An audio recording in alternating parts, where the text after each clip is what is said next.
Alhamdulillah, selalu kita mengucapkan kalimat suci ini dalam keadaan senang dan sedih, dalam keadaan lagi lapang dan lagi sempit, dalam keadaan sehat ataupun sakit.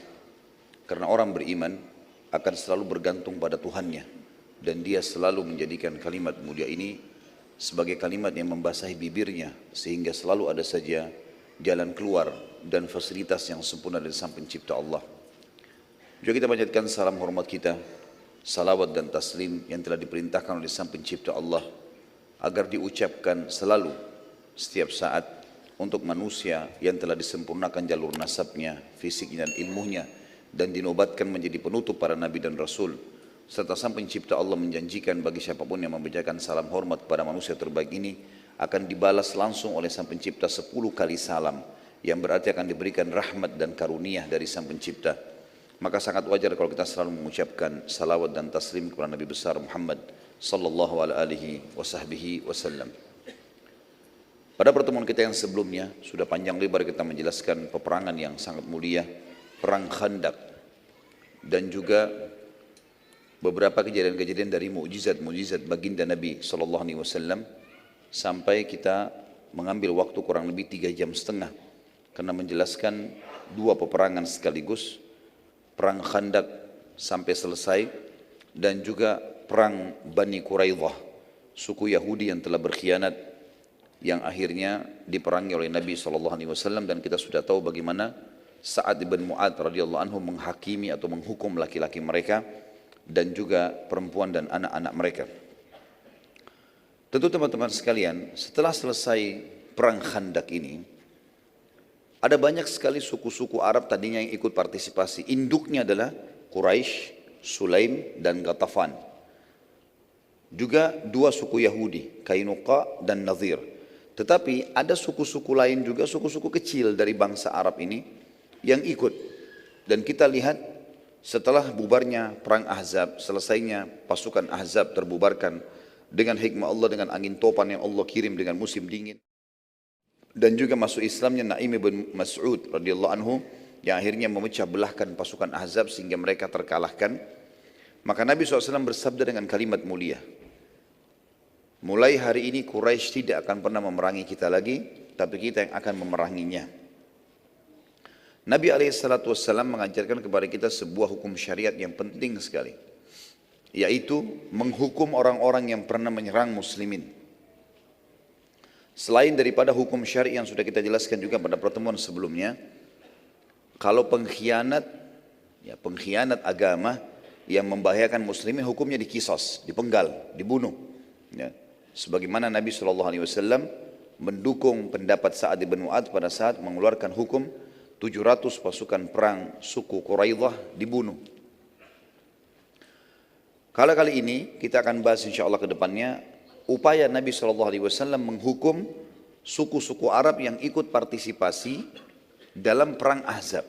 Satu persatu oleh Nabi SAW diserang untuk menunjukkan kemuliaan Islam. Dan sudah kita titik beratkan juga pertemuan yang sebelumnya, kalau setiap orang muslim bergerak, berusaha, ya, maka pasti Allah SWT akan berkahi. Apalagi dalam membela agama Allah Sang Pencipta. Tidak usah melihat jumlah kita berapa, sesederhana apapun senjata kita, yang jelas Allah akan berikan kemenangan kalau kita ikhlas dalam membela agamanya. Dan itu kita sudah lihat dalam rentetan histori sejarah perang jihad dari zaman Nabi SAW sampai akhir jihad. Kapanpun itu terjadi, mungkin sampai menjelang hari kiamat, jumlah muslimin umumnya selalu lebih sedikit, senjata lebih sederhana, tapi Allah berikan kemenangan mereka justru karena keimanan mereka. Yang paling pertama, setelah kejadian perang Ahzab yang terjadi pada bulan Syawal, dan itu selesai di akhir bulan Zulhijjah, di akhir bulan Zulqa'dah, karena kan orang Quraisy mengepung Madinah itu 41 atau 43 hari, sekitar 1,5 bulan. Jadi mereka masuk di bulan Syawal, awal Syawal, mereka pergi meninggalkan tempat itu kurang lebih di pertengahan Zulqa'dah. Di awal Zulhijjah, tahun 5 Hijriah, Nabi SAW mulai membentuk ekspedisi-ekspedisi yang akan menyerang orang-orang yang telah mengganggu muslimin dan masuk dalam kelompok Ahzab. Yang pertama adalah Nabi SAW menyuruh kaum muslimin untuk membunuh seorang pimpinan Yahudi dari suku Nadir selain Huyai bin Akhtab. Huyai bin Akhtab sempat terbunuh. Kita sudah bahas pada pertemuan sebelumnya. Tapi ada satu lagi namanya Salam bin Abi Huqaiq atau julukannya Abu Rafi'. Orang ini termasuk otak bersama dengan sahabatnya Huyai bin Akhtab untuk membentuk pasukan Ahzab sehingga diseranglah Madinah pada saat itu. Maka Huyai bin Akhtab sudah mati, temannya dia. Tinggal dia ini yang harus dibunuh karena dia menjadi otaknya. Dan Abu Rafi' ini punya banyak keburukan. Sebelum terjadi perang Ahzab pun, setiap kali dia mendapatkan ada suku Arab yang siap dibayar, yang penting kacauin Madinah, ganggu muslimin, penyair-penyair yang bisa merusak nama Nabi SAW, melantunkan syair yang menghina Islam, atau ada penari-penari perempuan yang bisa menari lalu menghina dengan tariannya, dengan lagunya, dengan lantunan lagunya muslimin, maka dibiayai oleh orang ini. Maka Nabi SAW di bulan Zulhijjah, di awal Zulhijjah, tahun 5 Hijriah, tepatnya di tahun yang sama terjadi perang Khandaq atau perang Ahzab, beliau bersabda kepada para sahabat, siapakah yang bisa menyelesaikan urusannya Abu Rafi'? Salam tadi bin Baik. Maka ada dua riwayat Bukhari menjelaskan kepada kita. Tentu teman-teman sekalian, ada satu juga kepala Yahudi namanya Ka'ab bin Ashraf. Orang ini telah dibunuh oleh orang-orang Aus, suku Aus. Nabi SAW juga pernah suruh bunuh Ka'ab bin Ashraf ini. Dan dibunuh oleh orang-orang Aus. Berhasil. Dan ternyata betul, setelah mati kepala-kepala suku atau pemimpin-pemimpin kelompok-kelompok atau gerombolan yang buruk ini, maka semua bawahannya berhenti untuk menyerang. Tidak lagi menyebarkan masalah untuk muslimin.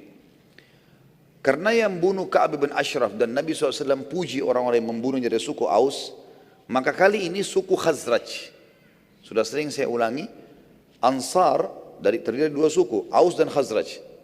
Maka mereka ini setelah Islam dinamakan Ansar. Sebelum Islam mereka selalu bertempur yang satu sama yang lain. Suku Aus berhasil menjalankan perintah Nabi membunuh Ka'ab bin Ashraf, salah satu orang Yahudi yang paling berbahaya juga, yang sangat berbahaya bagi muslimin. Sekarang Khazraj mengatakan, ya Rasulullah, dulu kan Aus yang membunuh Ka'ab bin Ashraf. Sekarang Salam bin Abi Huqaiq, biarkan kami yang bunuh. Abu Rafi' ini izinkan kami. Kata Nabi SAW, baiklah. Maka Nabi SAW mengatakan, siapa yang akan pergi? Berdirilah 5 orang dari suku Khazraj. Yang pertama, dan ini sahabat yang berhasil nanti menjalankan misi adalah Abdullah bin Abi Atiq. Abdullah bin Abi Atiq radhiyallahu anhu. Kemudian datang yang kedua, Mas'ud bin Sinan. Mas'ud bin Sinan. Kemudian Abdullah bin Unais. Abdullah bin Unais. Kemudian Abu Qatadah Al-Harith bin Rabi'. Abu Qatadah Al-Harith bin Rabi'. Nanti saya akan ulangi namanya. Kemudian ada satu orang bukan dari Khazraj tapi sekutunya Khazraj. Ada satu suku yang suku Arab ini sekutunya Khazraj. Satu orang dari mereka ikut namanya Khuza'ah atau Khuzai bin Aswad. Khuzai bin Aswad. Jadi 4 orang murni dari suku Khazraj, Abdullah bin Abi Atiq, kemudian Mas'ud bin Sinan, kemudian Abdullah bin Unais, kemudian Abu Qatadah Al-Harith bin Rabi'. Jadi 4 orang ini dari suku Khazraj, Abdullah bin Abi Atiq, Mas'ud bin Sinan, Abdullah bin Unais, dan Abu Qatadah Al-Harith bin Rabi'. Lalu didukung dengan satu orang sekutunya Khazraj bernama Khuza'ah atau Khuzai bin Aswad. Abdullah bin Abi Atiq ditunjuk oleh Nabi SAW untuk menjadi pimpinan ekspedisi ini. Jalankan. Rasulullah SAW menitip pesan kepada mereka. Ingat, tugas kalian membunuh Salam bin Abi Huqaiq saja. Tidak boleh bunuh perempuan, tidak boleh bunuh orang lain, tidak boleh rusak fasilitas umum, apa saja. Jangan buat kerusakan. Target dia satu orang itu. Terbunuh, sudah selesai tugas kalian. Pada saat itu kebetulan Salam bin Abi Huqaiq, karena dia dari suku Nadir, dan mereka sudah dikeluarkan oleh Nabi SAW dari Madinah, mereka bertempat di Khaybar. Khaybar sebuah kota yang besar. Bahkan Khaybar pada saat itu lebih besar dari kota Madinah. Banyak sekali di situ orang Yahudi yang tinggal, dua suku, dan mereka berkembang biak, serta juga ya mereka memiliki perkebunan yang sangat besar sebagaimana nanti kita akan lihat dan kita bahas panjang lebar di perang Khaybar. Masuklah pada saat itu kelima orang sahabat ini dan mereka memantau pada saat sudah masuk ke dalam benteng, mereka memantau rumah-rumah penduduk, menunggu sampai rumah penduduk semuanya sudah tertutup di malam hari. Sudah dipadamkan lampu-lampu mereka, kalau zaman sekarang, zaman dulu dipadamkan api-api mereka, sumbu-sumbu api mereka.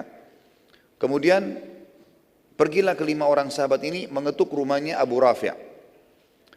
Setelah mengetuk, istrinya membuka. Lalu istrinya bertanya, karena ini Abu Rafi' kepala suku. Biasanya kepala suku atau raja itu, Salam bin Abi Hukak ini, dia sering membantu orang, royal, dermawan lah, gitu ya, supaya namanya harum di tengah-tengah masyarakat.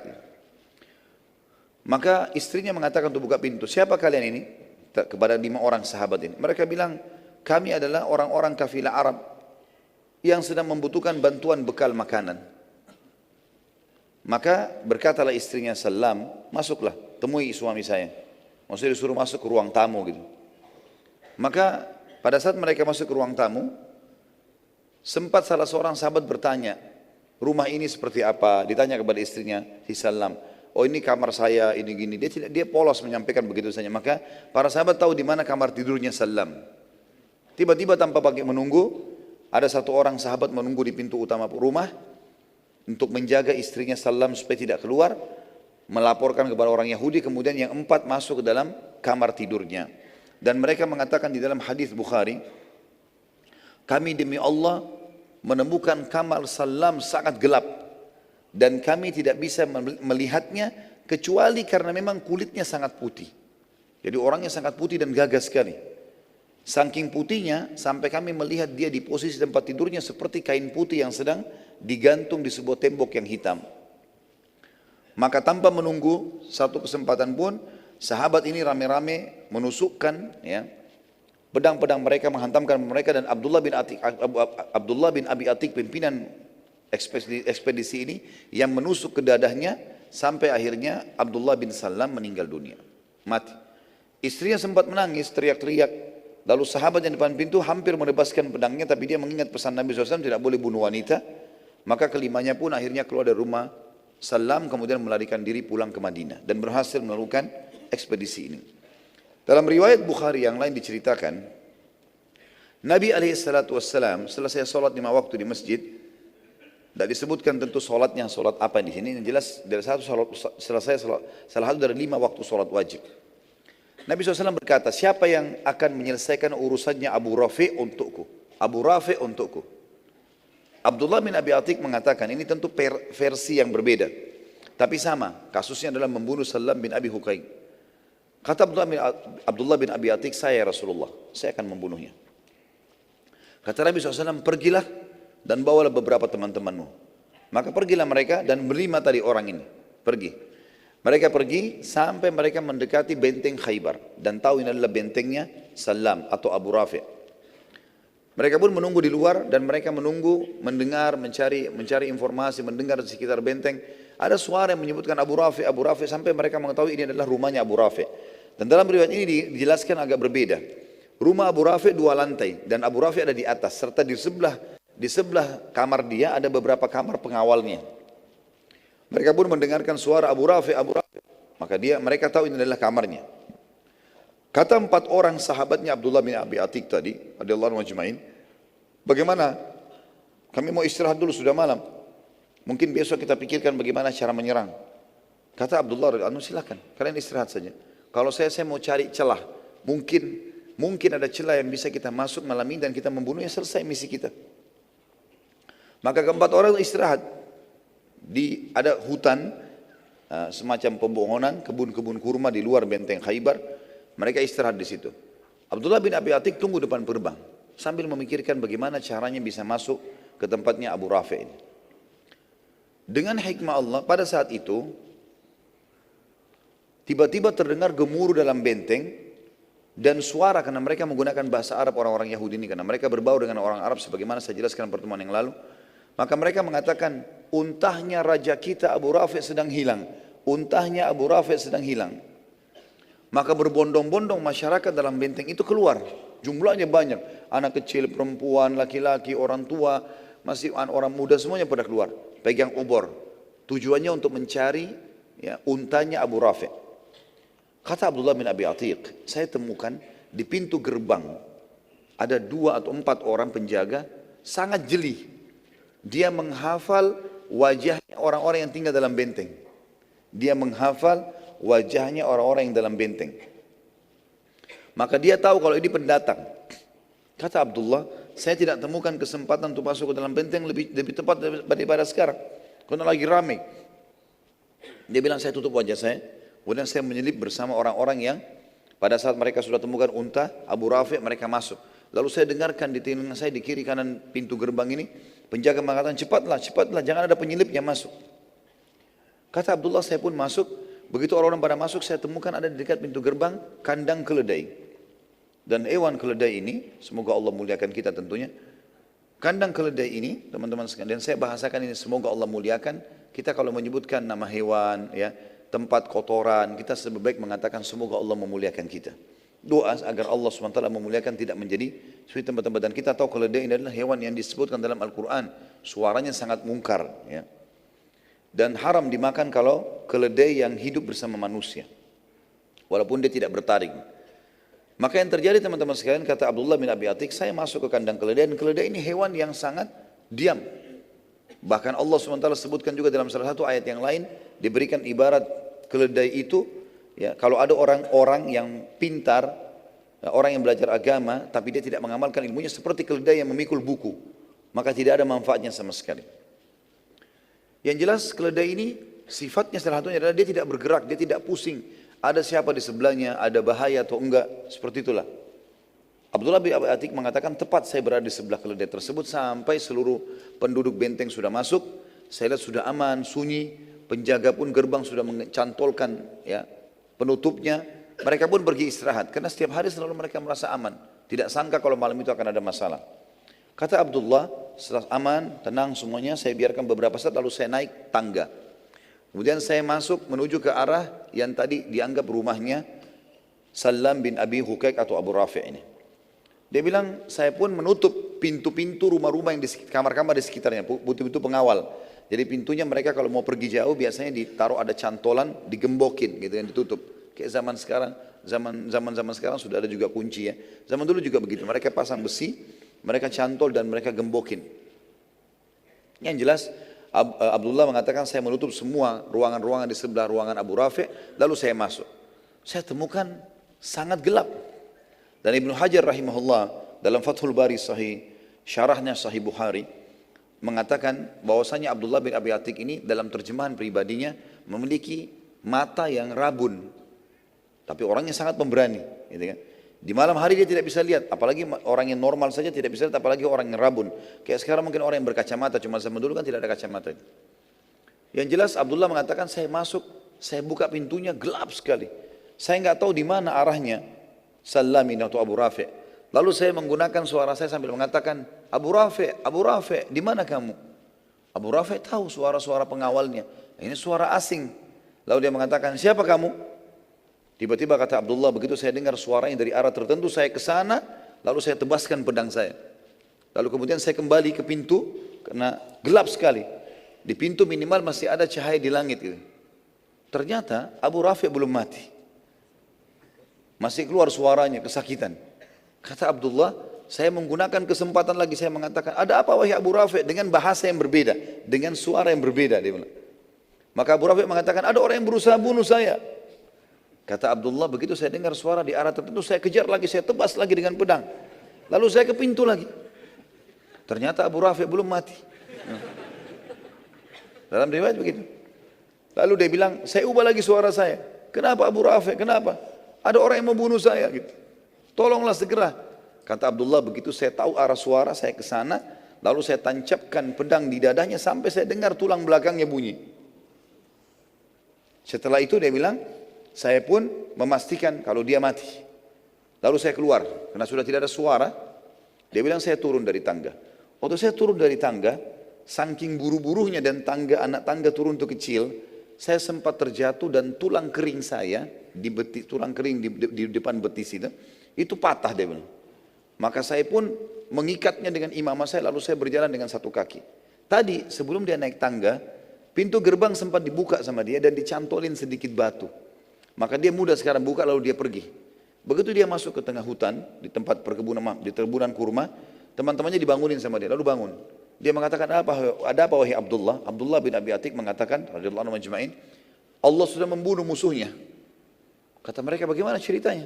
Dia bilang, tadi ceritanya saya begini, saya masuk, saya seterusnya, terus ditidakkan dari awal sampai akhir. Lalu kata mereka, kalau begitu kita pulang ke Madinah malam ini, sampaikan kepada Nabi SAW. Kata Abdullah, dan ini sifat orang mukmin, dia ditugaskan, dia selesaikan. Kata dia, kalian baliklah kalau kalian mau balik. Tapi saya tidak akan balik sampai demi Allah saya pastikan musuh Allah ini mati.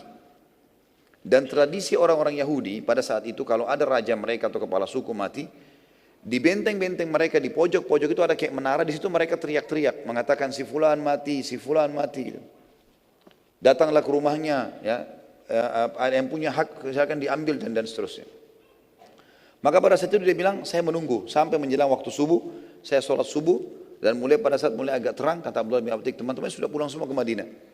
Dia bilang begitu saya tiba pagi hari saya dengarkan orang-orang Yahudi di atas benteng sambil teriak mengatakan, ya, terimalah berita sedih karena Abu Rafi' raja kita sudah mati dibunuh orang entah siapa dan siapa yang punya hak silakan datang ke rumahnya, disebutkanlah seperti itu. Maka Abdullah mengatakan alhamdulillah saya sudah memastikan kalau tugas saya selesai. Maka dia bilang saya pun pulang ke Madinah menyusul teman-teman saya. Teman-temannya tunggu di pintu gerbang Madinah, ketemulah. Tentu Khaybar lumayan cukup jauh, butuh waktu lama.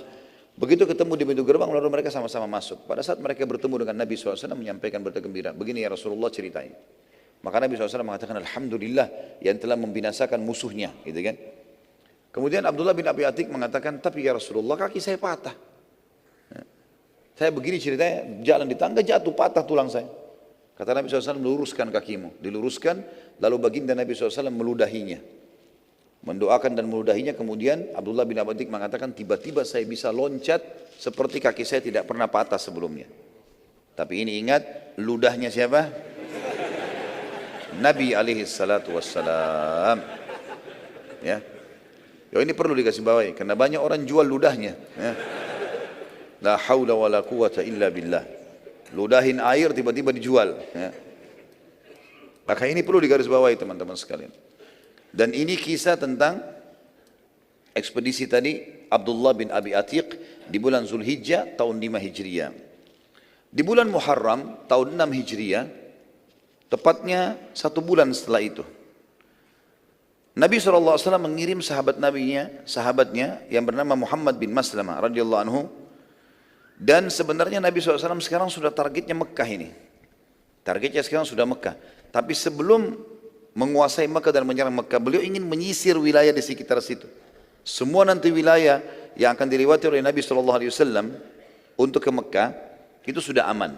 Termasuk sekalian menghukum suku-suku Arab yang ikut-ikutan pada perang Ahzab.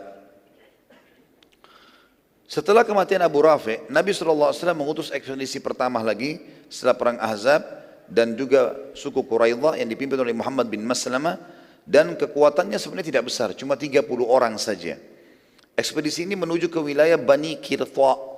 Bani Qirtha di daerah Dariyah atau Dariyah. Ini di wilayah Najd, tepatnya di Bakarat, ya. Jarak Madinah kurang lebih jarak tempuh 7 malam perjalanan. Pasukan melewati Bani Bakar bin Kilab, jarak perjalanan 10 hari. Lalu menyerang mereka. Jadi Nabi SAW menyuruh datang sebenarnya di sini. Perjalanan targetnya adalah 7 hari perjalanan. Tapi suku ini terbentang sampai perjalanan 3 hari saking besarnya. Namanya Bani Bakar. Bani Bakar ini juga ikut partisipasi di perang Ahzab. Juga mengirim bantuan makanan, bantuan unta.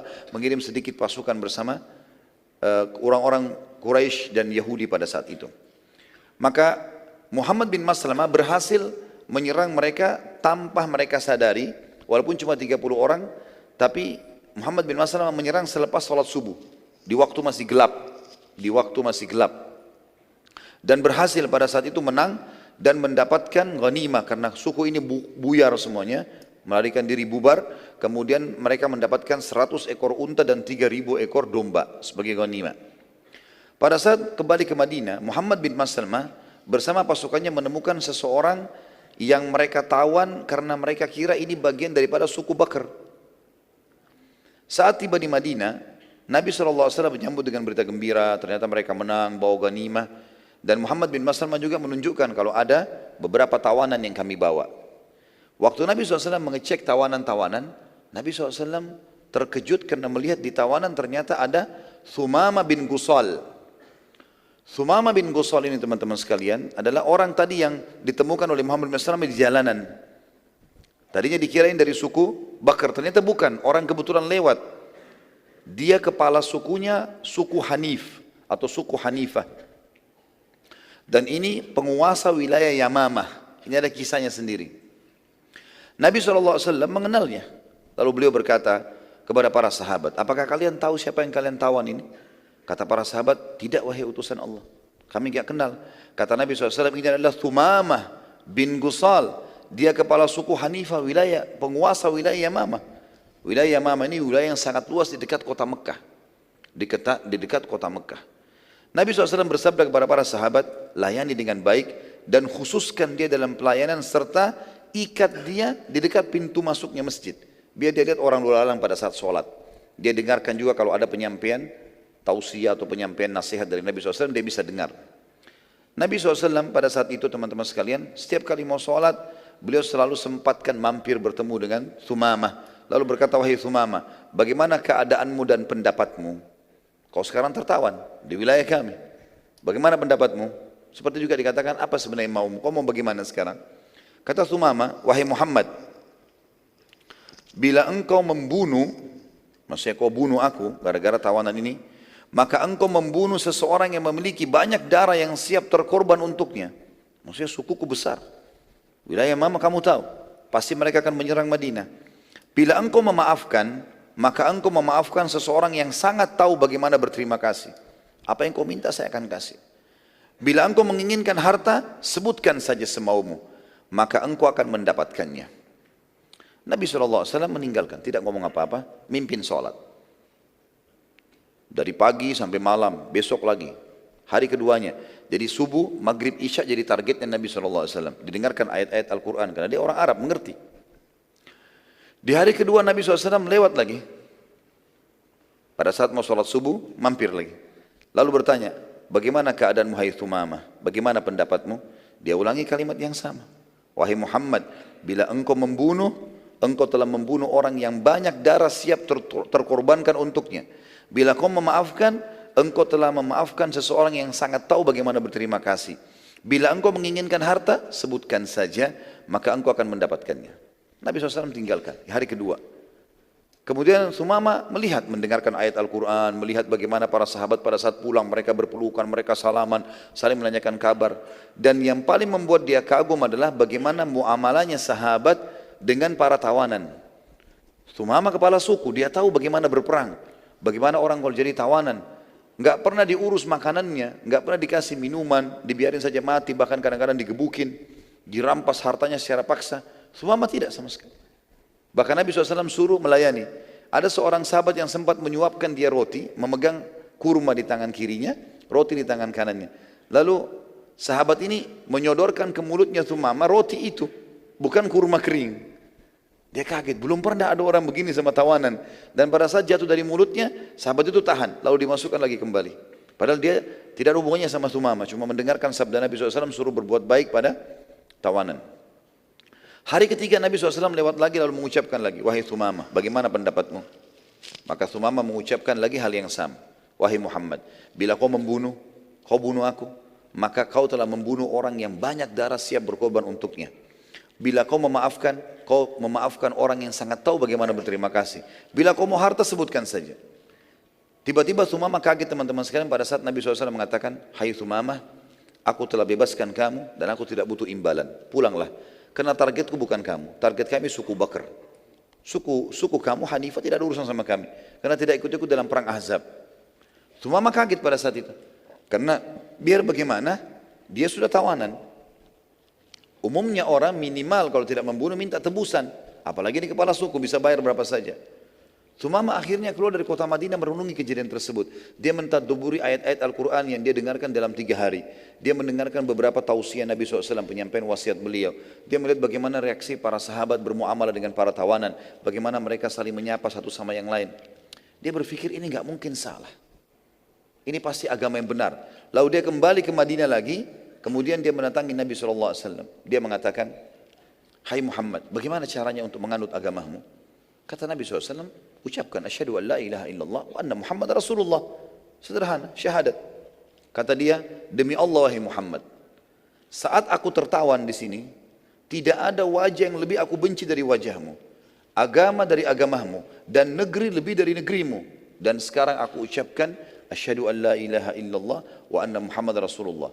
Demi Allah wahai utusan Allah, sekarang engkau orang yang paling aku cintai, agamamu adalah agama yang paling aku junjung, dan negerimu negeri yang paling aku rindukan. Aku sekarang akan balik ke kaumku, sarankan aku wahai utusan Allah. Apakah aku balik ke kaumku atau aku lanjutkan umrah yang telah aku niatkan sebelum tertawan? Jadi ternyata Sumama ini waktu ditawan oleh Muhammad bin Maslamah, dia lagi menuju ke Mekah mau umrah, tapi dengan tradisi jahiliyah, penyembah berhala gitu kan. Ditawan, tadinya Muhammad bin Maslamah mengira dia dari suku Bakar. Kata dia, apakah saya lanjutkan umrah atau saya kembali ke kaum saya? Ada pilihan lain, riwayatnya mengatakan, atau saya tinggal sini belajar. Nabi SAW bersabda pada Sumama, lanjutkan saja umrahmu, tapi sesuai dengan tuntunan Islam. Lalu Sumama mulai bertanya, bagaimana tuntunan Islam? Diajarkanlah. Di antaranya talbiyah yang tidak boleh ditambah dengan talbiyah syirik. Labbaik Allahumma labbaik, labbaik la syarika lak labbaik, innal hamda wan ni'mata lakal mulk la syarika lak. Sampai situ. Ini adalah talbiyah sunnah yang sahih. Ini ajaran Nabi Ibrahim AS, ajaran Nabi Muhammad AS. Tapi orang Quraisy menambahkan kalimat illa syarikan huwalak tamliku huwa ma malak. Gitu kan? Artinya tambahannya tentunya ini, kecuali sekutu yang kau miliki. Kita kan kalau baca labbaik Allahumma labbaik, ya Allah aku jawab panggilanmu dengan santun. Labbaik la syarika lak labbaik, aku jawab panggilanmu dengan santun, maksudnya ke umrah dan haji. Tidak ada sekutu bagimu. Innal hamda wan ni'mata laka wal mulk, segala puji-pujian untukmu, ya, kerajaan untukmu, semua nikmat milikmu. La syarika lak, tidak ada sekutu bagimu. Orang Quraisy menambah kalimat syirik, illa syarikan huwalak, kecuali sekutu yang kau miliki. Tamliku huwa ma malak, engkau menguasainya dan apa yang dia miliki. Ini kalimat syirik, enggak boleh. Nabi SAW meluruskan itu. Kemudian mengajarkan kepada dia tata cara solat, kewajiban di waktu solat, tata caranya, sebagian surah-surah pendek. Lalu Sumama akhirnya mengerti masalah itu. Sumama radhiyallahu anhu lalu mempelajari Islam beberapa hari pada saat itu, solat, terutama 5 rukun Islam lah. Ia sangat terpengaruh dengan perilaku Nabi SAW, demikian pula para sahabat. Ini pelajaran yang luar biasa, bagaimana muslimin mendahulukan akhlak, lembut dalam segala keadaan, dan tegas pada tempat dan kondisinya. Ya. Saat Sumama masuk ke Mekah, dia sudah tinggalkan Madinah, maka tokoh-tokoh Mekah menyambutnya dengan gembira, karena tahu ini kepala suku Hanifah. Ya. Maka orang-orang Mekah menyambutnya dengan gembira, karena ia kepala suku yang terkenal, memiliki personil perang yang banyak, ya, dan juga jumlah warganya sangat banyak. Jumlah warganya itu mencapai sekitar 30.000 orang.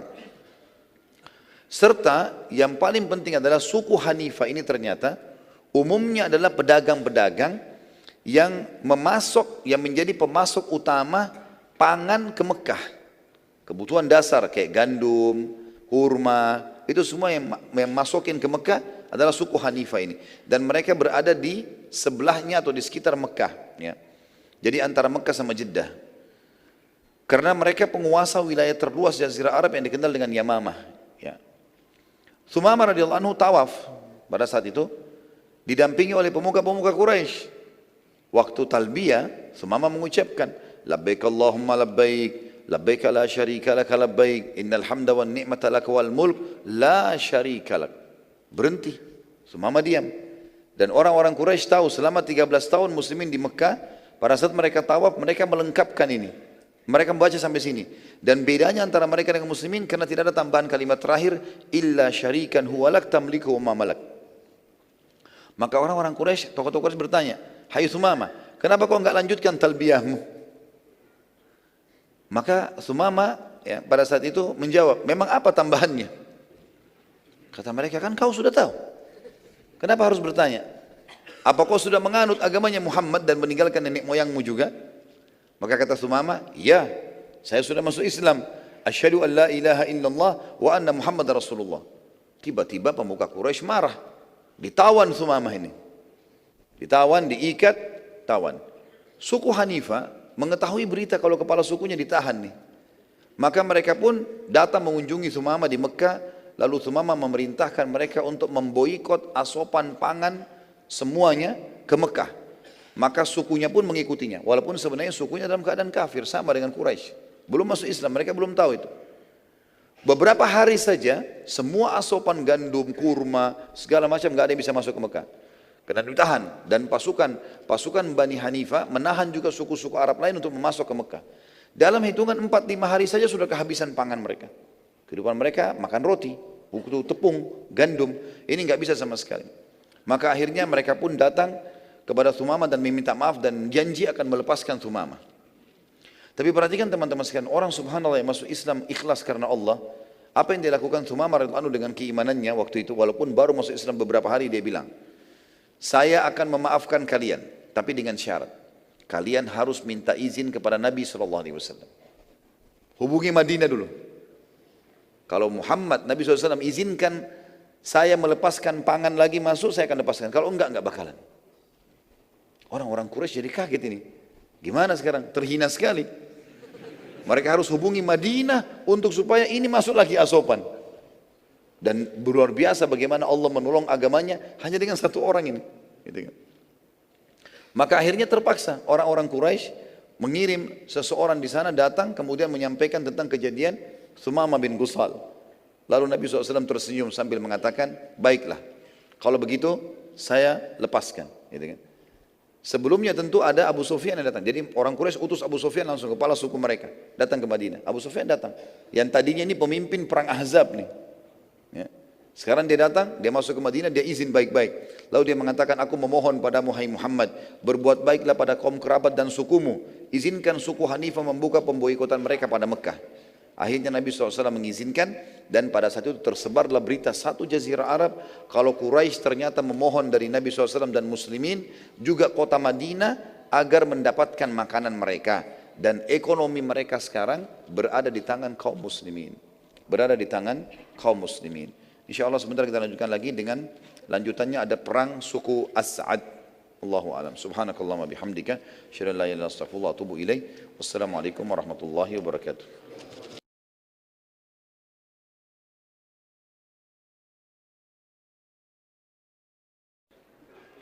Assalamualaikum warahmatullahi wabarakatuh. Alhamdulillah wassalatu wassalamu ala Rasulillah. Segala puji bagi Allah Subhanahu wa taala, juga salawat dan taslim kepada Nabi besar Muhammad sallallahu alaihi wasallam. Pada bulan Safar tahun 6 Hijriah, Nabi alaihi salatu wassalam mengutus beberapa sahabat untuk menyerang suku As'ad. Dan suku As'ad ini termasuk salah satu suku yang bergabung di pasukan Ahzab.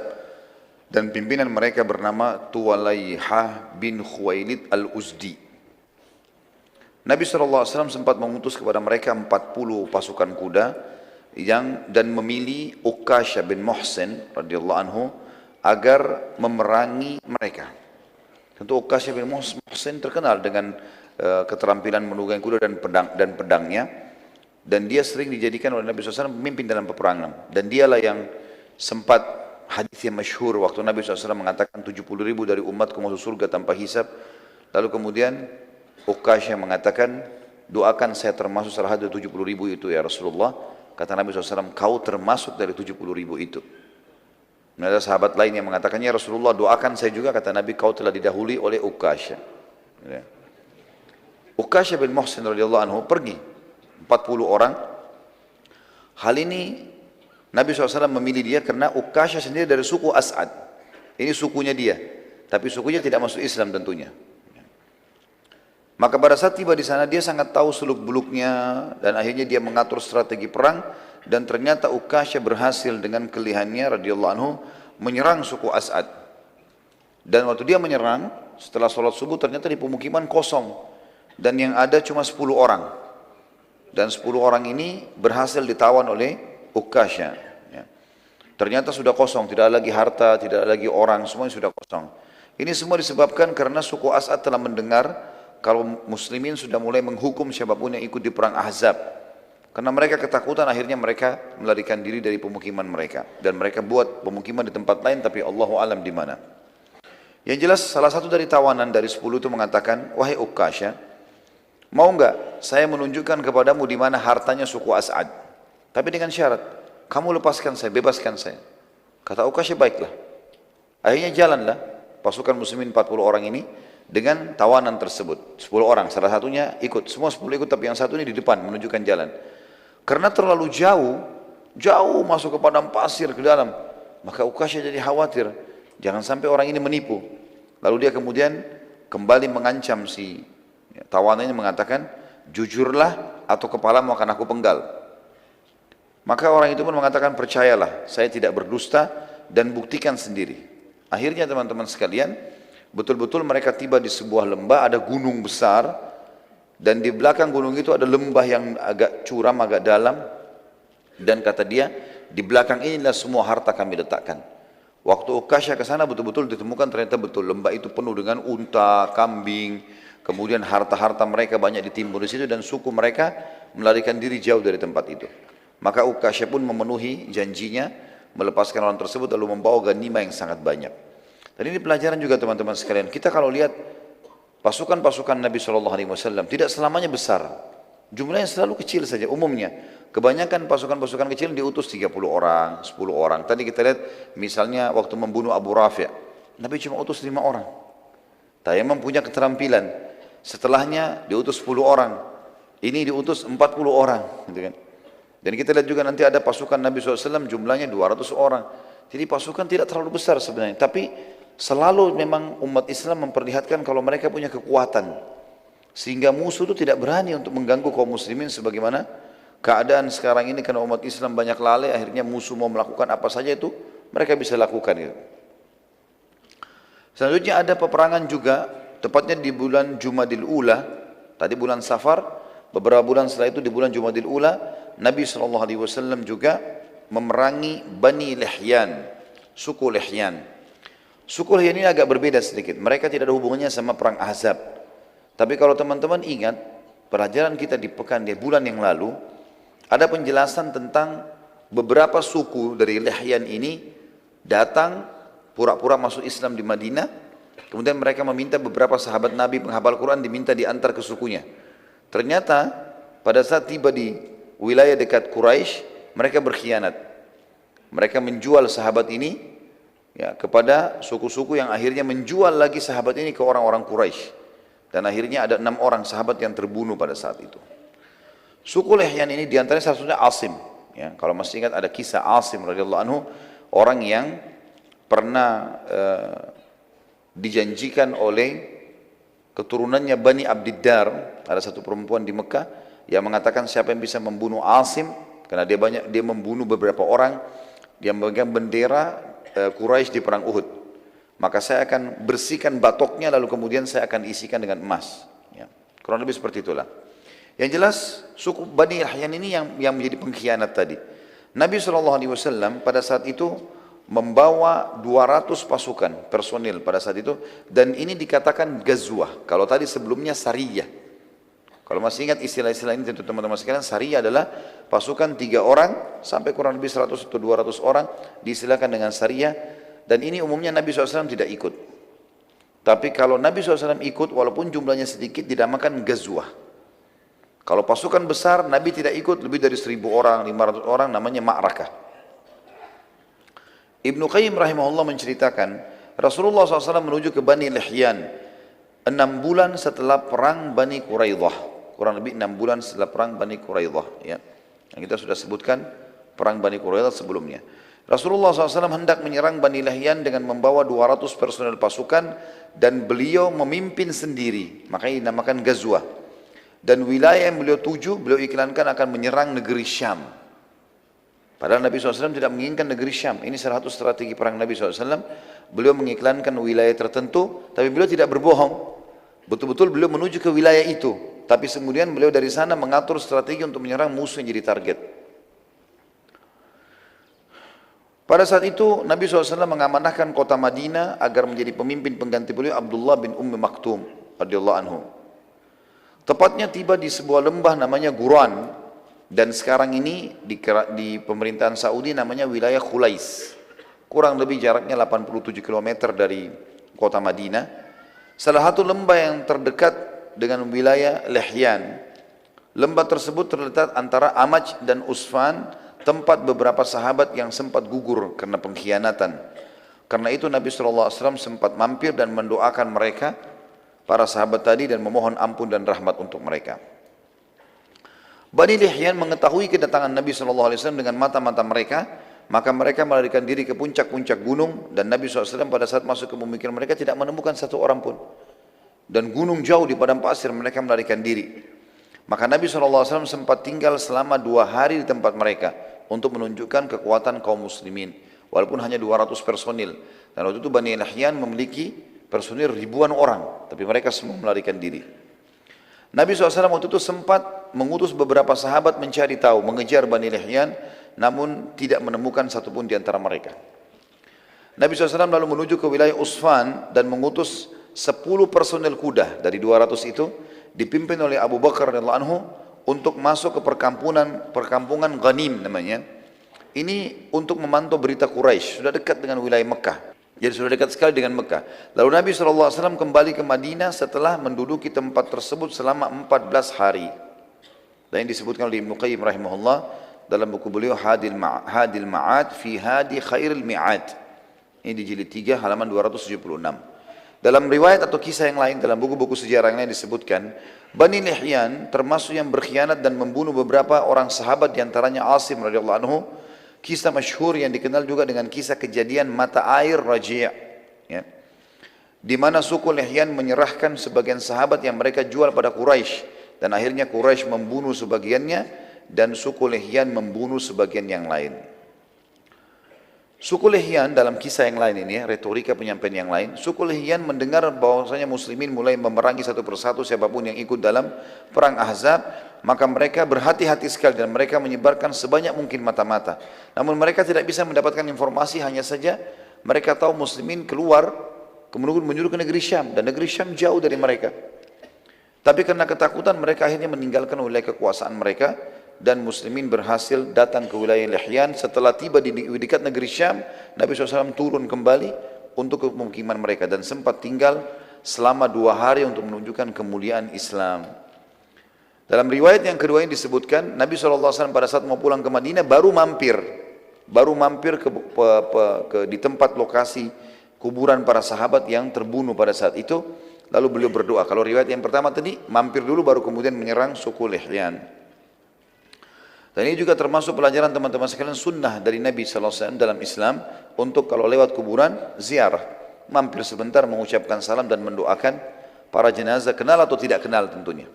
Di antara sunnah Nabi SAW kita mengatakan, Assalamualaikum dara qawmin mu'minin, antumus sabiquna wa nahnu insya'allahu bikum lahikun, ghafarallahu mustaqbina minkum wal mustakhirina minna. Keselamatan untuk kalian wahai penghuni kuburan, orang-orang beriman. Kalian telah mendahului kami dan kami akan menyusul kalian. Semoga Allah memaafkan orang-orang terdahulu di antara kalian dan orang yang menyusul di antara kami. Beliau SAW juga sempat, dalam riwayat ini sama juga dengan riwayat pertama, mengutus 10 orang personel dipimpin oleh Abu Bakar radhiyallahu anhu. Kalau tadi riwayat pertama menjelaskan cuma sampai ke lembah Ghanim, sudah dekat di wilayah Mekah, tapi belum masuk Mekah. Riwayat kedua menjelaskan Abu Bakar Rasulullah Nabi SAW masuk ke wilayah haram, masuk ke wilayah Mekah, masuk ke wilayah haram, baru sudah masuk ke Mekah. Tidak buat apa-apa, hanya sekedar menampakkan diri pada Quraisy. Beberapa saat orang-orang Quraisy bingung melihat, kalau sudah ada begini dengan pasukan perang, walaupun cuma 10 orang, berarti ada pasukan besar di belakangnya. Tugasnya cuma itu saja. Kemudian Abu Bakar disuruh balik lagi, berkumpul dengan pasukan muslimin. Dan ini strategi perang Nabi SAW. Ada beberapa strategi perang Nabi SAW, karena kita sedang berbicara dari tadi pagi sampai sekarang ini, bicara masalah peperangan, maka selalu memang manfaat-manfaat faedahnya kita bicara masalah itu. Termasuk strategi perang Nabi SAW, beliau selalu menyerang wilayah yang sudah terdengar akan menyerang beliau. Beliau tidak pernah menunggu, kecuali kepepet. Kayak kasus Ahzab, mereka tiba-tiba sudah bentuk pasukan dan memang sudah berjalan. Maka Nabi SAW melawan dan bertahan. Selebihnya bertawakal kepada Allah Subhanahu Wa Taala. Juga beliau selalu mengutus pasukan-pasukan kecil menakut-nakuti musuh, yang dikenal dengan Sariyah. 6 orang, 10 orang, 20 orang, ini paling banyak Nabi SAW kirim. Selalu aktif dalam masalah militer ini untuk mengintai, memata-matai, melihat, ya, membela kebenaran dan seterusnya. Dan itu terjadi tentu sampai zaman-zaman khilafah Islamiyah dulu, mereka sangat kuat dari sisi militer. Tentu tidak mengganggu wilayah orang, tapi tentu punya persiapan yang mapan untuk membela agama Allah. Waktu itu tersebar berita, karena pasukan 10 orang Abu Bakar sempat masuk wilayah haram kemudian pulang, kalau muslimin sudah menyerang Mekah. Dan muslimin yang beberapa waktu lalu sempat dikepung di Ahzab dengan pasukan Ahzab, sekarang malah mereka yang keluar menyerang dan menghukum siapapun yang ikut. Padahal jumlahnya cuma 200 orang personel. Tapi Nabi SAW sini memperbaiki nama baiknya muslimin yang tadinya dikepung 10.000 orang, walaupun dianggap Quraisy kalah karena tidak bisa menembus Madinah, tapi beliau ingin tidak mau orang-orang lain tamak lagi melakukan perbuatan yang sama. Maka beliau mengutus pasukan untuk menghukum suku-suku ini. Dan semuanya rata-rata kalah dengan pasukan muslimin. Pada saat balik ke Madinah, Nabi SAW sempat mampir ke sebuah tempat namanya Rabwah. Rabwah sebuah wilayah, kurang lebih 80 km dari kota Mekah. Dan pada saat itu beliau menghampiri sebuah kuburan yang sangat tua. Dan kata Abu Bakar dan Umar radhiyallahu anhuma, kami melihat Nabi SAW menangis terisak-isak, yang belum pernah kami lihat beliau menangis seperti itu kecuali pada saat melihat jenazahnya pamannya Hamzah di Uhud. Maka kami pun bertanya, ya Rasulullah, kuburan siapa ini? Lalu Nabi SAW menjawab mengatakan, ini kuburan ibuku, sesungguhnya aku telah meminta kepada Allah agar menziarahi kuburan ibuku dan aku diizinkan, dan aku memohon ampun untuk ibuku dan Allah tidak mengizinkannya. Selanjutnya ada juga gazwa yang lain, adalah gazwa Dzikird. Perang ini teman-teman sekalian tertuju untuk menyerang suku Ghatafan. Ghatafan kalau masih ingat, kalau teman-teman yang ikut tadi bahasan kita di pagi, perang Khandak atau perang Ahzab, ada beberapa induk-induk suku yang memang paling besar personilnya. Di antaranya Ghatafan, ada Quraisy 4.000, Ghatafan 4.000, dan ada 10.000 personil, berarti ada 2.000 lagi sisanya dari suku-suku Arab kecil-kecil dan orang-orang Yahudi, Qainuqa dan Nadhir. Nabi SAW waktu itu mengingatkan muslimin tentang pemimpin Ghatafan yang bernama Uyainah bin Muhsin. Uyainah bin Muhsin sempat waktu perang Khandak kemarin, ya, yang kemarin beberapa bulan lalu terjadi di Madinah, kan Nabi sempat negosiasi sama Uyainah. Kalau masih ingat tadi pagi kan saya jelaskan, maka pernah negosiasi, pulang saja kamu, jangan ikut perang-perang sama Ahzab, kami akan kasih kamu 1/4 hasil Madinah. Enggak mau dia, dalam setahun kamu ambil 1/4 hasil Madinah, enggak mau, negosiasi sampai setengah. Tapi karena waktu sudah setuju dengan setengah, Nabi SAW serahkan kepada Sa'ad ibn Mu'ad dan Sa'ad ibn Ubadah radhiyallahu anhuma, dua pimpinan Madinah, Ansar. Kalau mereka setuju, kalau kalian setuju silahkan berikan. Tapi ternyata keduanya menolak dan menanyakan, ya Rasulullah, apakah ini wahyu atau hanya keinginan anda pribadi atau strategi perang? Kata Nabi SAW, tentunya ini bukan wahyu, ini juga bukan keinginan saya karena saya tidak mau. Kemudian beliau mengatakan ini hanya strategi perang. Maka Sa'ad ibn Ubadah dan Sa'ad ibn Mu'ad radhiyallahu anhuma mengatakan, ya Rasulullah, demi Allah Ghatafan sebelum kami masuk Islam, jangankan sudah masuk Islam, sebelum masuk Islam, mereka tidak pernah mendapatkan satu butir kurma dari kami, kecuali mereka beli atau kami yang memberi. Gitu kan. Maka demi Allah sekarang kami tidak akan kasih sama sekali. Yang mereka miliki hanya pedang saja. Suku Ghatafan ini teman-teman sekalian memang akan diserang oleh Nabi SAW, rencananya begitu. Karena mereka termasuk pasukan yang bergabung di Ahzab. Tapi belum saatnya sekarang. Hanya saja terjadi perang atau gazwa Dzikird ini, karena ini Dzikird nama wilayah ya, wilayah. Karena rupanya Uyainah bin Muhsin ini yang diberikan julukan Nabi SAW, si bodoh yang dipatuhi. Ya, karena dia instruksinya aneh-aneh. Tapi apapun yang dia bilang, 10.000 orang pasukannya siap menyerang, ikut dengan dia. Dia mengutus anaknya yang bernama Khuzarah. Khuzarah ini disuruh serang Madinah. Tapi dia bawa pasukan kecil. Dia cuma bawa pasukan 200-300 orang. Gitu kan. Pada saat dia tiba di Madinah, muslimin lagi lalai, maksudnya tidak ada yang tahu kalau akan ada penyerangan, dan memang dia juga tidak berani untuk masuk ke dalam Madinah. Dia lihat di pinggir kota Madinah ada kebun-kebun kurma, rupanya situ ada petani sahabat sama istrinya lagi di kebun kurma, lagi istirahat mau makan siang. Di sebelahnya ada beberapa ekor unta yang lagi diternak di kandang. Salah satunya adalah kuda dan unta Nabi SAW. Tiba-tiba Khuzarah nyerang, dibunuh si petani muslim itu, lalu istrinya diambil. Kemudian unta dan kuda tadi ada 2-3 ekor unta dibawa. Itu unta dan kuda Nabi SAW. Setelah itu dia punya melarikan diri, Khuzarah melarikan diri. Ada beberapa petani di sebelah kebun itu lihat kejadian. Khuzarah sudah melarikan diri, tidak berani menyerang Madinah walaupun dia punya ratusan pasukan. Lalu kemudian mereka mengatakan, wahai muslimin, terjadi penyerangan. Muslimin jadi penyerangan. Mereka berusaha lari masuk ke dalam gerbang Madinah untuk menyampaikan kepada baginda Nabi SAW. Di tengah jalan mereka ketemu dengan seorang sahabat yang mulia namanya Salamah bin Aqwa. Ini Salamah bin Aqwa, teman-teman sekalian, sahabat yang terkenal juara lari. Luar biasa kalau dia lari. Sampai dalam buku-buku sejarah dikatakan dia kalau lari bisa mengalahkan kuda. Jadi sahabat yang luar biasa. Dan sahabat ini terkenal sekali dengan keberaniannya. Ada beberapa kelebihan disebutkan ya. Beraninya luar biasa. Sebanyak apapun musuh dilawan walaupun dia sendiri. Yang kedua keterampilan duel. Kalau gulat, berdua, main pedang, ahli. Kemudian juga dia paling hebat kalau berkelahi itu dalam jalan kaki, tidak menggunakan kendaraan. Dan dia terkenal dengan kecepatan larinya. Waktu beberapa petani masuk pintu gerbang Madinah, Salamah bin Aqwa lagi lewat. Mereka mengatakan, muslimin, pengkhianatan, suku Ghatafan datang menyerang. Kata Salamah, di mana mereka? Salamah bin Aqwa. Kata petani, sudah lari. Mereka membunuh satu orang petani dan satu istrinya dibawa lari dan mengambil unta dan kuda Nabi SAW. Maka kata Salamah, baiklah, sampaikan ke Nabi SAW dan aku akan menyusul mereka dengan 2 kakiku ini. Dan betul-betul dalam kisah ini dikatakan Salamah bin Aqwa lari dengan sangat cepat. Padahal pasukannya Khuzarah pakai kuda. Dan berhasil ditemukan. Dia berhasil menemukan pasukan yang 200 orang itu. Salamah bin Aqwa waktu kelihatan dari jauh, Salamah duduk sebentar dilempar anak panah, mengganggu mereka. Anak panah ini jaraknya jauh, bisa 100 meter, 200 meter bisa jangkau kalau orang yang mahir gitu kan. Maka yang terjadi, Khuzarah berhenti. Dia cuma 1 orang. Disuruh serang. Waktu diserang, Salamah punya cara strategi, dia lari ke arah Madinah. Dan dikejar sama kuda nggak bisa ketemu. Karena cepatnya gitu kan. Jadi dia lari-lari nggak bisa dikejar. Kemudian setelah orang-orang ini menganggap, sudah lepas nggak bisa. Mereka kembali, Salamah kembali lagi. Panahin lagi mereka. Begitu terus, sampai beberapa kali. Akhirnya kata Khuzarah, orang ini punya pasukan di belakangnya nih. Ini orang cuma mau menunda kita nih. Bukan mau perang dia. Maka Khuzarah pun akhirnya mengatakan pada pasukannya, kalian semua pulang.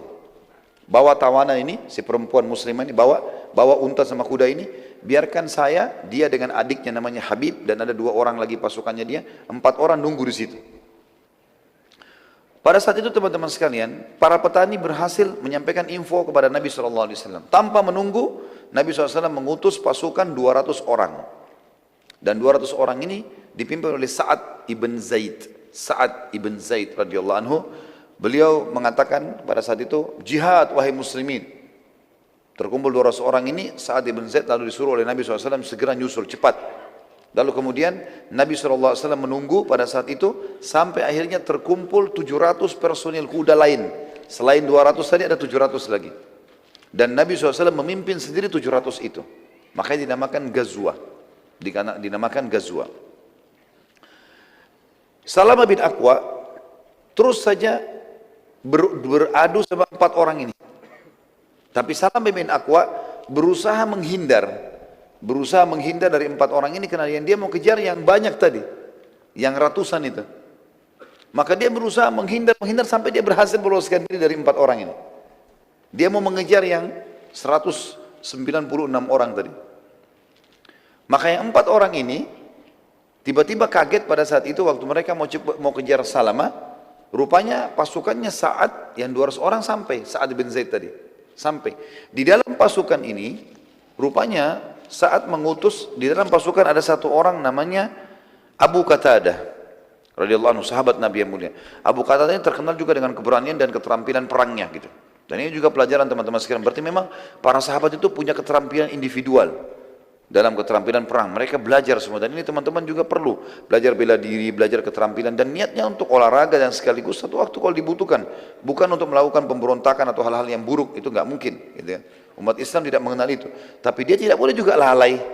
Nggak boleh dia tidak punya sama sekali kemahiran. Maka yang terjadi adalah Abu Qatadah ini, waktu pasukan Sa'ad, ya, Ibn Zaid sudah tiba di sekitar lokasi, 4 orang ini coba melarikan diri. Abu Qatadah minta izin sama Sa'ad, saya mau kejar 4 orang ini. Kata Sa'ad, silakan kejar. Maka dikejar sama dia, diserang. Serangan ini 1 orang lawan 4 berhasil ditemukan. Waktu mereka mau kejar 4 orang ini, mau kejar Salamah bin Aqwa, tidak ketemu, maka ketemu dengan Abu Qatadah. Terbunuhlah Habib, ya, anaknya Uyainah bin Muhsin. Jadi ada 2 anaknya, Khuzarah dengan Habib. Habib terbunuh. Khuzarah dan 2 orang temannya berhasil lari, pulang, lari ke pemukiman mereka.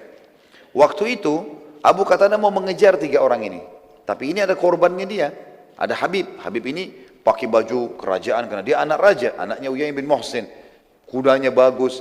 Dan dalam Islam kalau orang berhasil duel dan mengalahkan seseorang, berarti apa yang dimiliki kan jadi haknya dia. Tapi Abu Qatadah tidak mau kehilangan 3 orang itu. Maka dia pun membuka jubahnya lalu dipakein di atas badannya Habib yang jadi korban yang sedang dibaringkan di atas kuda gitu. Waktu itu Abu Qatadah coba mengejar. Ternyata pasukan Sa'ad tiba. Pasukan Sa'ad tiba, bersamaan juga enggak lama kemudian datang pasukan Nabi SAW. Terkumpullah 900 pasukan muslimin. Orang-orang muslim melihat pada saat itu dari jauh, melihat, oh ini bajunya Abu Qatadah. Berarti Abu Qatadah mati. Kata Nabi SAW, bukan. Ini bukan Abu Qatadah, tapi ini adalah Habib. Sebagaimana wahyu sampaikan, korbannya Abu Qatadah. Dan ini adalah milik dia. Dia sengaja meletakkan jubahnya supaya diketahui kalau ini adalah korban dia. Maka akhirnya Nabi SAW pun ya, menyatakan pada satu pasukan untuk kembali karena masih dekat dengan Madinah. Sempat Salamah bin Aqwa kembali, ya, Abu Qatadah juga kembali, ketemu dengan Nabi SAW, lalu Salamah mengatakannya, Rasulullah, kirimkan bersamaku 100 orang saja. Aku pilih, aku akan kejar mereka ya Rasulullah. Kata Nabi SAW, tidak bisa hai Salamah. Sungguh mereka telah tiba di tempat mereka sebelum kau mendapatkannya. Jadi ada wahyu menyampaikan tidak bisa. Dan ini juga kejelian Nabi SAW karena beliau tahu di suku Ghatafan sangat jauh dari Madinah dan mereka punya 10.000 personil. Nggak mungkin dikalahkan dengan 100 orang. Maka beliau sekarang mengajak para sahabat untuk kembali ke Madinah. Ngatur strategi perang yang lain. Karena Ghatafan belum jadi target sekarang. Belum jadi target. Penutupan dalam perang atau Ghazwa Zikrit ini, ada seorang sahabiat tadi, masih ingat istrinya petani yang diambil jadi tawanan. Tibalah di suku Ghatafan. Sahabat ini punya cerita sendiri. Dia bilang waktu tiba di situ malam hari, suku Ghatafan semuanya pada istirahat. Saya melihat unta Nabi SAW. Ada unta Nabi di situ. Maka saya pun naik di atas unta Nabi. Lalu saya berdoa kepada Allah, ya Allah, aku tidak tahu jalan menuju ke Madinah. Dan aku sedang ditawan oleh musuh-musuhmu. Maka tuntunlah unta ini agar sampai ke Madinah. Kata wanita ini, saya pun naik di atasnya tanpa melihat jalan ke depan. Malam hari, jalan sendiri. Tiba-tiba saja di pagi hari, waktu terang matahari sudah sampai di pintu gerbang Madinah. Gitu. Dengan kuasa Allah, Allah selamatkan dia. Maka setelah sampai ke Madinah, dia mengatakan, bila Allah, waktu sebelum sampai di Madinah lagi perjalanan, dia mengatakan, bila Allah menyelamatkanku, maka aku akan menyembelih unta ini untuk Allah. Sampai di Madinah, perempuan ini sampai langsung puji Nabi SAW dan menyampaikan, ya Rasulullah, begini kejadiannya. Dan Alhamdulillah Allah selamatkan saya. Tapi saya punya nazar ya Rasulullah. Saya mau, kalau saya selamat, saya mau sembelih unta ini. Kata Nabi SAW, sungguh buruk balasanmu untuk unta ini. Dengan izin Allah dia telah menyelamatkanmu, lalu engkau menyembelihnya. Dari sisi lain, bagaimana bisa engkau menazarkan sesuatu sementara engkau tidak memilikinya? Ini untaku, ini bukan unta kamu. Bagaimana kau nazar mau sembelih? Gitu kan?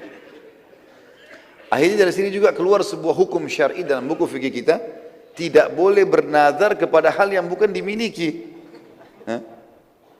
Kalau saya sembuh penyakit, saya mau sedekahin buahnya tetangga.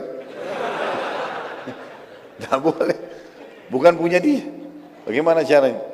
Jadi ini hukum syar'i, karena seperti perempuan ini tadi lakukan. Kemudian selanjutnya ada ekspedisi Dzi Khussah, ya. Dipimpin oleh Muhammad bin Maslamah, Dzi Khussah, ya. Menuju ke pemukiman suku Tha'labah, dan juga suku Tha'labah ini termasuk orang yang partisipasi dalam perang Ahzab. Nabi SAW mengirim pasukan kecil yang dipimpin oleh Muhammad bin Maslamah, jumlahnya mereka 10 orang saja,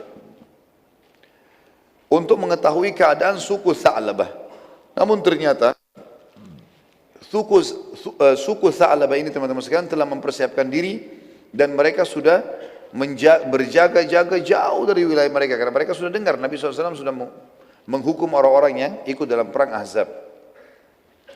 Muhammad bin Maslamah waktu itu radhiyallahu anhu dan teman-temannya, karena cuma 10 orang, tidak menyangka kalau pasukan suku Tha'labah telah siaga, sehingga mereka masih santai saja karena masih jauh dari wilayah suku Tha'labah. Kurang lebih perjalanan masih 1-2 hari sampai ke sana. Itu suku Tha'labah rupanya sudah kirim mata-matanya ke sana. Dan diletakkan di tempat itu 100 orang dari suku Tha'labah. Maka waktu suku Tha'labah melihat Muhammad bin Maslamah dan mengetahui ini adalah pasukan muslimin walaupun 10 orang, maka tiba-tiba mereka menyerang, dan semua yang bersama Muhammad bin Maslamah mati, terbunuh 9 orang, dan Muhammad bin Maslamah sendiri yang sempat selamat. Itu pun Muhammad bin Maslamah radhiyallahu anhu terluka parah. Dan Muhammad bin Maslamah menceritakan, aku menutup kedua kelopak mataku seakan-akan aku adalah orang yang sudah meninggal dunia. Ya. Kemudian mereka pun berusaha menendang, menusukin dengan pedang, memastikan kalau semua sudah mati. Maka terdengarlah suara mereka mengatakan, mereka sudah mati, lalu mereka meninggalkan. Kata Muhammad bin Maslamah, teman-temanku semua sudah mati, terbunuh, mati syahid, kecuali aku yang masih luka parah. Aku terus menutup mataku karena khawatir jangan sampai mereka masih melihat. Karena luka parah, gak bisa melawan. 100 orang gitu. Maka pada saat itu pun dia mengatakan, tiba-tiba aku mendengar ada suara kuda yang mendekat, dan aku terus menutup mataku sampai aku mendengarkan dia mengatakan, inna lillahi wa inna ilaihi raji'un. Maka Muhammad bin Maslamah membuka matanya sambil mengatakan, wahai muslim, aku masih hidup maka tolonglah aku. Ternyata dia adalah seorang muslim yang mau datang menuju ke Madinah untuk bertemu dengan Nabi SAW. Saat Nabi SAW mengetahui persiapan suku Tha'labah, maka beliau SAW mengutus pasukan besar akhirnya, yang dipimpin oleh Abu Ubaidah bin Jarrah radhiyallahu anhu, dan akhirnya Abu Ubaidah menyerang mereka suku Tha'labah sampai ke pemukimannya dan berhasil memporak-porandakan mereka, yang akhirnya mereka dikalahkan. Dan Abu Ubaidah bin Jarrah sempat menawan seseorang yang akhirnya setelah tiba di Madinah ia pun masuk Islam. Orang itu masuk Islam dan dia membawa banyak sekali ghanimah. Selanjutnya Sariyah Jamuh. Sariyah berarti Nabi tidak ikut SAW dan pasukan kecil. Dikenal dengan Sariyah Jamuh. Nabi SAW mengutus, ya, kurang lebih pada saat itu awalnya cuma kecil, 70 orang. Setelahnya Nabi SAW membentuk pasukan yang besar, sekalian dilengkapkan jadi 700 orang. Awalnya kata ulama sejarah menjadi Sariyah dan akhirnya menjadi sebuah pasukan. Dikenal dengan Sariyah Jamuh karena awalnya cuma 70 orang. Dipimpin oleh Zaid bin Harithah radhiyallahu anhu. Zaid bin Harithah adalah mantan anak angkat Nabi SAW, karena sudah tidak ada lagi istilah itu setelah dilarang oleh Allah Subhanahu Wa Taala untuk menjadi anak angkat Nabi SAW. Ia tujuannya untuk menyerang suku Sulaim. Saya sudah jelaskan juga, saya ulangi kembali, suku-suku yang besar bergabung di Ahzab adalah Quraisy, Ghatafan, Sulaim, kemudian Nadhir dan Qainuqa. Nadhir dan Qainuqa suku Yahudi. Tujuannya menyerang suku Sulaim dan yang ikut partisipasi dalam perang Ahzab, dan mereka melarikan diri. Sisa-sisa suku yang terlibat ada di sekitar suku Sulaim juga sekalian diserang oleh Zaid bin Harithah dan berhasil mengalahkan mereka. Pada saat itu Nabi SAW mengikuti keadaan suku-suku Arab yang hidup saling menyerang. Pada saat itu Nabi SAW mengikuti keadaan suku-suku Arab yang hidup saling menyerang dan merebut kekuasaan satu sama yang lain. Setelah itu Nabi SAW mendakwahi mereka. Dan Nabi SAW pada saat mengirim pasukan ini, beliau sekalian menitip pesan kepada Zaid bin Harithah, serang kalau ada suku-suku yang juga ikut, yang kecil-kecil yang ikut, serang semuanya di sekitar situ. Setelah dikalahkan tadi suku Sulaim ini, yang lainnya juga pada dikalahkan. Dan Nabi SAW mengatakan, dan perhatikan, Kalau ada suku-suku Arab di situ yang tidak ikut Ahzab, tapi kerja mereka selalu hidup dari peperangan, maka ajak mereka damai, lalu dakwakan Islam kepada mereka. Dan ini Zaid bin Harithah berhasil menjalankan misinya. Kemudian ada Hamlat Ishq. Hamlat Ishq. Ya. Ishq, teman-teman sekalian, sebuah wilayah yang dipenuhi dengan kebun-kebun luas dan padat, dan sangat cocok bagi yang mau menyembunyikan diri. Diistilahkan dengan Ishq. Pasukan yang dipimpin oleh Zaid bin Harithah dengan jumlah 150 personil, tujuannya adalah kafilah dagang Quraisy. Jadi setelah Zaid bin Harithah balik ke Madinah, Nabi SAW utus lagi kembali. Bisa kali ini bukan lagi dengan 700 orang, tapi dengan 150 orang saja. Tujuannya untuk menahan kafilah Quraisy yang lewat di wilayah Ishq. Ishq ini ada dari negeri Syam menuju ke Mekah, lewati Madinah. Di antara Madinah sama negeri Syam. Sebuah wilayah yang rindang sekali, karena di situ ada lembah. Lembah itu sering menampung air hujan. Jadi kalau ada hujan, sering menampung. Jadi ada mata-mata air, sehingga membuat banyak pohon-pohon tumbuh di situ. Dikenal dengan wilayah Ishq. Pada saat itu teman-teman sekalian, Zaid bin Harithah tujuannya diutus Nabi SAW untuk menahan kafilah Quraisy. Pada saat itu berhasil. Kafilah Quraisy lewat diserang oleh Zaid bin Harithah. Dan berhasil mengambil kafilah tersebut dan menawan seseorang yang bernama Abul As. Siapa Abul As ini? Ini adalah anak mantu Nabi SAW. Suaminya Zainab radhiyallahu anha. Abul As. Jadi waktu Nabi SAW diutus jadi Nabi di Mekah, anak-anak beliau semua mengikrarkan syahadat, mengikrarkan Islamnya, ya, mengikrarkan kenabian ayahnya. Ya. Maksud saya di sini mengikrarkan kenabian ayahnya. Ya. Maka pada saat itu teman-teman sekalian, satu-satunya kerabat Nabi, maksudnya yang merupakan anak mantu beliau, yang tidak masuk Islam adalah Abul As. Maka Nabi SAW pisahkan dengan Zainab. Dipisahkan. Dan ini sebuah hukum syar'i. Kalau wanita muslimah, nggak boleh sama sekali sentuh oleh laki-laki kafir. Walaupun dasarnya tadinya suami istri.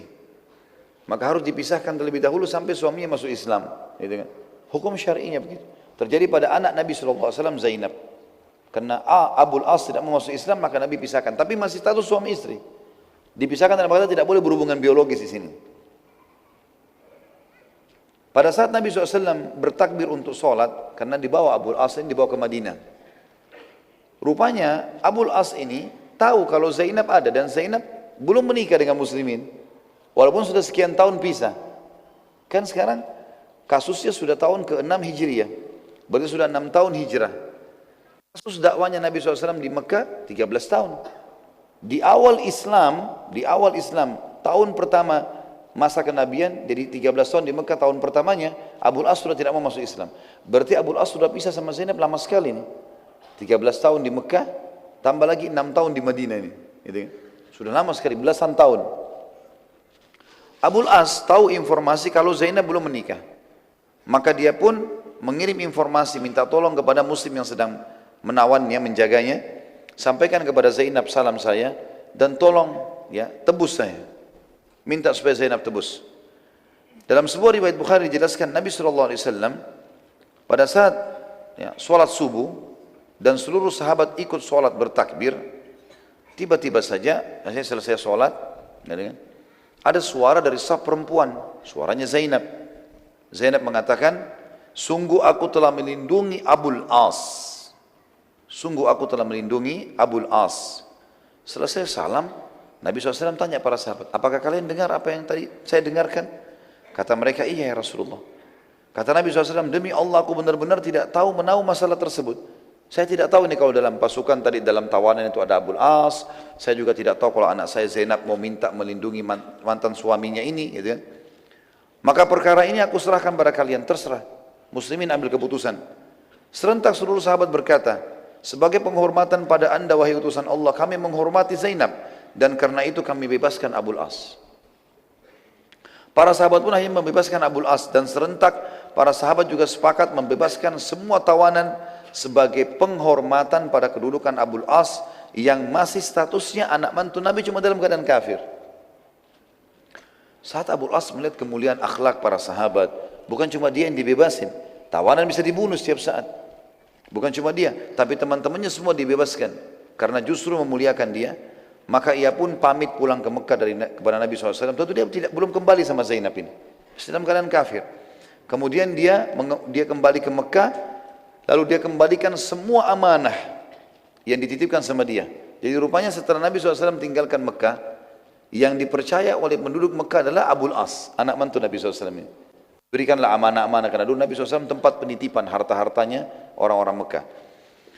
Maka Abul As mengembalikan semua seraya dia berkata, apakah masih ada hak kalian padaku, hai penduduk Mekah, hai Quraisy, penduduk Mekah, ya, yang mengamanahkan harta kepada Abul As berkata, sudah semua, dan kami selalu menemukanmu jujur dan juga menjaga amanah. Abul As berkata, ketahuilah wahai penduduk Mekah, asyhadu an la ilaha illallah wa anna Muhammad Rasulullah. Akhirnya Abul As masuk Islam pada saat itu. Kemudian dia kembali ke Madinah, dan kemudian dia menyampaikan kepada Nabi SAW. Nabi SAW lalu dia mengatakan lagi, ya Rasulullah, saya sudah masuk Islam, asyhadu an la ilaha illallah wa anna Muhammad Rasulullah. Dan pada saat itu Nabi SAW mengembalikan Abul As dengan Zainab. Spontan, langsung jadi suami istri. Enggak melalui akad nikah lagi. Dan ini juga keluar sebuah hukum syar'i. Sebuah hukum syar'i di mana memang, ya, kalau orang dalam kondisi seperti ini, suaminya kafir, maka mereka dipisahkan secara biologis. Tapi kalau suami sudah masuk Islam, maka disatukan lagi walaupun sudah berlalu beberapa tahun. Tentu secara hukum syar'i, si muslimah ini, kalau seandainya terpisahkan oleh suaminya, ya, dan dia mau menikah dengan laki-laki muslim, ada syarat, ada hukum syar'inya juga. Terjadi beberapa sahabat-sahabat Nabi dari Mekah yang hijrah ke Madinah, suaminya mereka dalam kondisi kafir. Karena yang hijrah dari Mekah kan ada yang laki-lakinya muslim, istrinya tetap kafir, seperti Abdurrahman bin Auf radhiyallahu anhu. Istrinya nggak mau masuk Islam, dia ke Madinah lalu dia menikah sama wanita Ansar. Ada juga penduduk Mekah aslinya, penduduk Mekah asli perempuan masuk Islam, suaminya nggak mau, lalu mereka hijrah ke Madinah. Allah Subhanahu wa taala melarang mengembalikan mereka ke suami-suami mereka. Setelah mereka suaminya seperti menyampaikan isu yang tidak benar, mengatakan Muhammad telah merebut istri-istri kami. Tapi firman Allah turun melarang, tidak boleh mukminah dikembalikan kepada laki-laki musyrik, haram buat mereka itu, nggak boleh sama sekali. Maka ada beberapa sahabat yang sempat mau menikahi perempuan-perempuan dari Mekah ini. Keluarlah syariat pada saat itu, Nabi SAW mengatakan, kalau kau mau nikahi, maka kembalikanlah mahar suaminya itu. Dari dulu suaminya kasih apa? Misalnya kasih, kalau Indonesia misalnya uang 10 juta, maka bayar 10 juta itu, kembalikan kepada suami yang kafir, barulah terhitung cerai, boleh dinikahi. Boleh dinikahi. Ini bagian daripada hukum syariat Allahu alam yang kita sebutkan. Baik, sampai sini bahasan kita insyaAllah, dan kita akan lanjutkan nanti, pertemuan akan datang dengan izin Allah. Ghazwat Bani Mustaliq. Ghazwat Bani Mustaliq akan kita bahas dengan izin Allah pada pertemuan kita yang akan datang. Tentu juga itu pertemuan sebelum menjelang Ramadan nanti. Baik, kita berdoa kepada Allah SWT, semoga majlis kita diberkahi olehnya dan dijadikan sebagai tambahan amal kita pada hari kiamat. Semoga seluruh amal yang pernah kita kerjakan dan akan kita kerjakan sampai menjelang ajal datang nanti semua diterima dengan kemahamurahannya. Dan semoga semua dosa yang pernah kita kerjakan sekecil sampai sebesar apapun diganti dengan kemahamurahannya menjadi pahala. Semoga orang yang sakit disembuhkan penyakitnya, yang tidak utang dilunasi utangnya, yang belum menikah dimudahkan menikah dengan wanita yang salehah dan laki-laki yang saleh bagi perempuannya. Dan semoga yang belum memiliki keturunan diberikan keturunan yang baik, yang saleh. Dan semoga saja yang sudah punya keturunan dijadikan anak-anak yang baik dan berbakti. Dan kita berdoa agar Indonesia menjadi negara yang aman, makmur, damai. Seluruh umat Islam berada di bawah naungan ukhuwah Islamiyah dan angkat perselisihan di antara mereka. Dan semoga saja seluruh Indonesia diberikan juga pemimpin muslim yang kembali kepada Al-Quran dan Sunnah. Dan semoga Indonesia menjadi contoh bagi negara lain. Tidak pernah lupa kita doakan saudara kita di Palestina, di Syria, di Yaman, di Irak, di Myanmar, di Ahsa, dimanapun mereka berada sedang tertindas. Semoga Allah ikhlaskan niat mereka, terima para syuhada mereka, mulakan Islam di tangan mereka dan tangan kita semua. Dan semoga Allah partisipasikan kita bersama mereka di pahala, baik dengan doa, dengan harta, juga dengan jiwa kita. Dan semoga Allah dengan kemahamurahnya menyatukan kita semua di surga firdausnya tanpa hisab. Subhanallah, satukan kita di majlis ilmu yang mulia ini. Kalau benar dari Allah, kalau salah dari saya mohon dimaafkan. Subhanakallahumma bihamdika, asyhadu an la ilaha illa anta astaghfiruka wa atubu ilaik. Wassalamualaikum warahmatullahi wabarakatuh.